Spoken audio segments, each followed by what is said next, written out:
Dan untuk bertaubat tidak usah ngulur waktu. Besok saja, bulan depan saja, tahun depan saja, nanti saja kalau sudah agak sedikit tua. Ibarat diri kita ini kaca, kata Imam Ghazali, maka dosa adalah debu. Apabila kaca kena debu, sedikit nempel debu, lalu dilap, sedikit nempel debu, terus dilap lagi, insya Allah kaca akan tetap bersih. Tapi kalau kita menunggu debu sampai banyak, apalagi sampai berurat, berkarat, nanti akan sulit membersihkannya. Demikian hati manusia itu. Kalau sudah dihinggapi oleh dosa, ditumpuknya lagi, berkarat dosa dalam hati, biasanya berat untuk melaksanakan taubat. Untuk lebih meningkatkan pengertian kita tentang ciri dari orang-orang yang bertaubat, mari kita ikuti sebuah dialog yang pernah terjadi antara Rasul dengan para sahabat. Satu hari ketika sedang berkumpul dengan para sahabat, baginda Rasul bertanya, "Atadruna manit taib?" Saudara-saudara, tahu enggak saudara-saudara, siapa sebenarnya orang-orang yang bertaubat itu? Macam-macamlah jawaban para sahabat, tapi yang jelas akhirnya mereka berkata, Allahu wa rasuluhu a'lam. Allah dan Rasulnya yang lebih tahu siapa sebenarnya orang yang bertaubat itu. Atas jawaban ini baginda Rasul lalu menegaskan, pertama, man taba wa lam yata'allamil ilma falaysa bitaibin. Siapa orang yang mengaku bertaubat kepada Allah, lalu dia tidak mau mencari ilmu, tidak mau belajar, falaysa bitaibin, maka dia belum termasuk orang yang bertaubat. Jadi di sini jelas bahwa bukan hanya dari dosa kita bertaubat, juga bertaubat dari kebodohan. Dalam arti tidak membiarkan diri kita bodoh terus menerus. Dengan bahasa anak sekarang, bodoh tapi betah.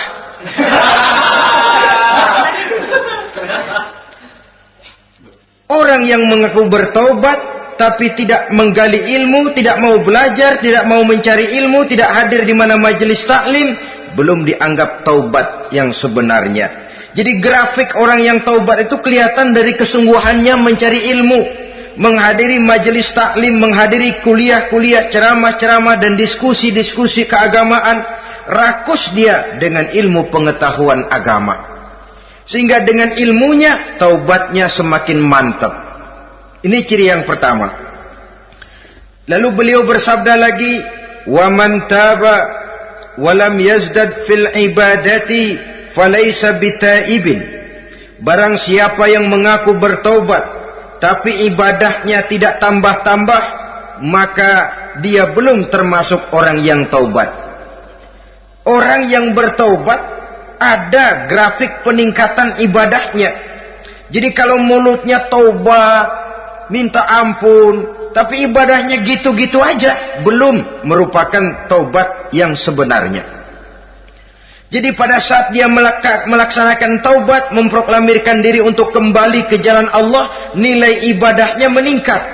Kalau sholatnya tadinya cuma sekedar yang wajib-wajib saja, setelah dia taubat bertambah melaksanakan yang sunnah, rawatibnya, qobliyah, ba'diyahnya, atau kemudian nawafilnya berupa tahajud, hajat, duha, istikharah, dan solat-solat sunnah lainnya.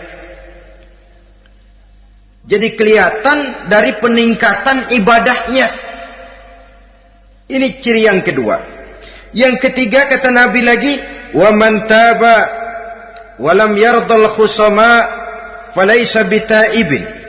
Barang siapa yang mengaku bertaubat kepada Allah tapi dia tidak bisa meridhoi musuh-musuhnya, maka belum lagi dia dianggap orang yang bertaubat. Meridhoi, memaafkan musuh. Saudara, memberi maaf itu lebih sulit daripada minta maaf. Tapi memberi maaf lebih mulia daripada minta maaf. Minta maaf gampang, memberi maaf yang sulit. Karena itu orang yang memberi maaf menunjukkan jiwa yang lebih luhur daripada orang yang minta maaf. Sebab apa? Posisi orang yang memberi maaf kan posisi orang yang menang. Biasanya dalam posisi menang orang gampang congkak dan sombong. Orang datang minta maaf kepada kita, lalu timbul keseganan. Iya, minta maaf sih gampang. Memberi maaf itu yang sulit, tapi itu yang sangat dianjurkan, dan itu merupakan ciri dari orang-orang yang bertaubat. Lalu apalagi? Wa man taba wa lam yughayyir libasahu wa zinatahu falaysa bitaibin. Barang siapa yang mengaku bertaubat tetapi pakaian dan perhiasannya tidak berubah, maka dia belum lagi dianggap bertaubat. Orang bilang pakaian memang kulit, yang penting isi. Tetapi bagaimanapun kulit mencerminkan isi. Dari pakaian kita bisa mengkaji kepribadian seseorang. Saya berpendapat bahwa pakaian penting, kulit juga penting. Kulit penting, isi penting. Kulit tanpa isi tidak ada artinya. Isi tanpa kulit juga meragukan orang. Wah, yang penting kan isinya, kulitnya gimana saja. Saya mau tanya, saudara dapat duren di jalanan, isi aja nggak ada kulitnya. Kira-kira dimakan nggak duren itu? Paling kurang akan menimbulkan keraguan. Jangan-jangan sudah dicampur racun ini.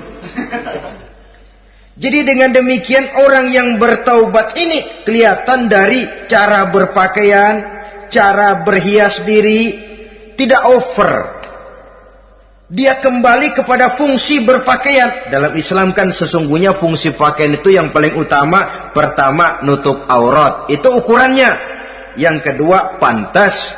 Yang ketiga, baru soal mode.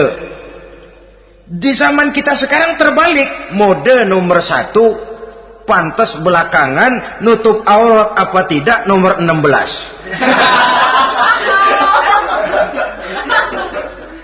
Kalau sudah mode, kita kekira kekurangan pertimbangan. Ini buat saya pantas apa tidak? Ini menutup aurat apa tidak?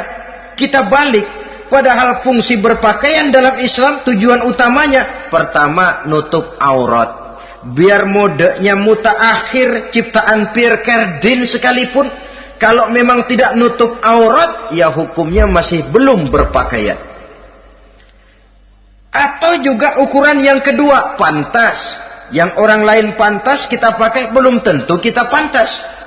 Kita kadang-kadang kehilangan pertimbangan. Lihat iklan bintang film memakai pakaian yang begini bagus, lalu kita pakai saja. Ya tentu namanya bintang film.